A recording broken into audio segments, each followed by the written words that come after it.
Et cela fait 100 jours que le PPACI a été créé. Le parti de l'ex-président Laurent Gbagbo a marqué une pause pour décliner les perspectives de l'action politique, la mise en place des dirigeants des structures spécialisées du parti.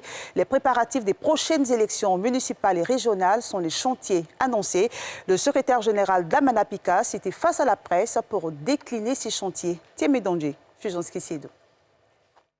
Le PPACI, Parti des peuples africains de Côte d'Ivoire, à 100 jours. Occasion pour la direction, par la voix de son secrétaire général, de marquer un arrêt pour faire un bilan du chemin déjà parcouru, mais aussi pour décliner des perspectives du parti de l'ex-président Laurent Gbagbo.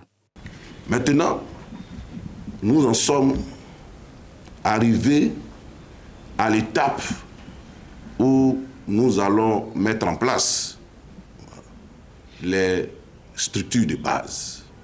Entendez par structure de base les fédérations qui, elles, vont mettre en place les sections et les sections vont mettre en place le noyau le plus proche de la base, c'est-à-dire de la population. Je vais parler des comités de base. Mais nous allons aussi en même temps installer à travers des congrès qui, cette fois-ci, seront des congrès constitutifs, la Ligue des jeunes. Nous allons mettre en place la Ligue des femmes.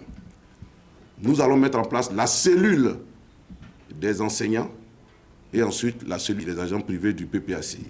Lors des échanges du jour, Damana Adia Picas a évoqué la question du dialogue politique. Il a réitéré l'engagement de sa formation politique à jouer pleinement sa part citoyenne pour permettre au pays d'aborder les prochaines élections locales dans un climat apaisé. Notons que la rencontre a pris fin par le partage du gâteau des 100 jours du PPACI, dont les 90 000 premiers adhérents vont recevoir leur carte de militant dans les tout prochains jours.